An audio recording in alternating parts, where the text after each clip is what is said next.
Hi friends, good morning. आज है मकर संक्रांति और मैं यहाँ पर रेडी हो चुकी थी। पहले ये वाला पहना था मैंने, ब्लैक एंड ब्लैक, पर थोड़ा समझ नहीं आया था तो मैंने उसको ऊपर का टॉप चेंज कर लिया था और ये वाला पहन लिया था।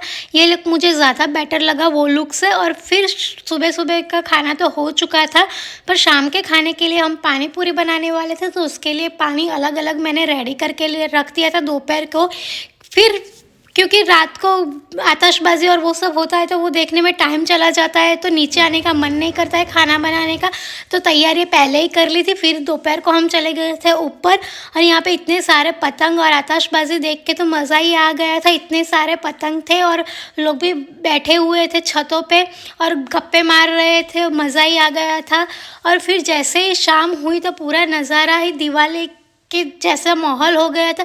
एकदम से आतिशबाजी का नज़ारा देख के तो भव्य इतना खुश हो गया था। भव्य क्या, हम सब लोग भी बहुत ज़्यादा खुश हो चुके थे क्योंकि ये नज़ारा दिवाली जैसा लग रहा था कि जैसे मानो दिवाली शुरू हो गई हो।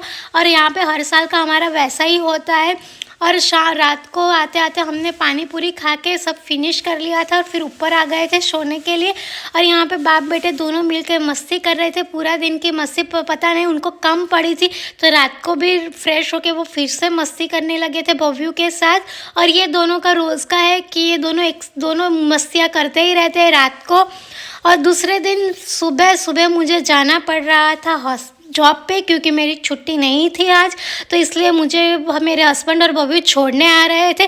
पर मैंने भी दोपहर को छुट्टी ले ली और वापस से घर आ गई थी। तो दोपहर को तो बबी सो गया था, तो मैं और मेरे हस्बैंड छत पे बैठ के मज़ा कर रहे थे ऊपर। पर इतने सारे पतंग और आता नहीं हो रहे थे तो हमने सोचा कि बैठे बैठे क्या किया जाए। तो हमने सोचा कि चलो ना थोड़े से जो पतंग है उसकी डोरियाँ बांध दी जाए, तो जब शाम होगी तो पवन ज़्यादा होगा, मतलब कि पतंग ज़्यादा चकेंगे तो उस टाइम पे बैठना नहीं पड़ेगा डोरियाँ डालने के लिए। और फिर शाम को अचानक से पवन ही जैसे गायब हो गया हो ऐसा लग रहा था। पूरा माहौल ही बिगड़ गया था एकदम से, क्योंकि अब पूरा पवन का जोर था वो बिल्कुल भी ज़ीरो हो गया था। तो पतंग तो चकने का नाम ही नहीं ले रहे थे, तो सब बैठ के गप्पे मार रहे थे।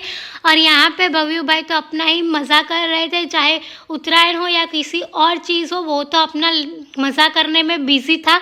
और फिर नीचे चले गए थे, खाना खा लिया था। फिर उसके बाद ये बच्चों लोग मज़ा कर रहे थे ढोल बजा के गरबा, क्योंकि गरबा तो बाकी रह गया था। हमारे यहाँ पे ऐसा है कि उत्तरायण के टाइम पे दिवाली भी होती है, गरबे भी होती है और उत्तरायण भी होते हैं। सब त्यौहार एक दिन के त्यौहार में सब त्यौहार मिल जाते हैं। और ऐसे मज़े कर रहे थे बच्चे और साथ साथ में हम लोग भी बहुत मज़े कर रहे थे। और फिर सब खाना खाने के बाद चले गए थे घर, तो हम भी अपना थोड़ा सा रिचुअल्स फॉलो कर लेते क्योंकि इतने टाइम से हम वॉक पे नहीं गए थे, तो आज थोड़ा सा हम वॉक पे चले गए थे।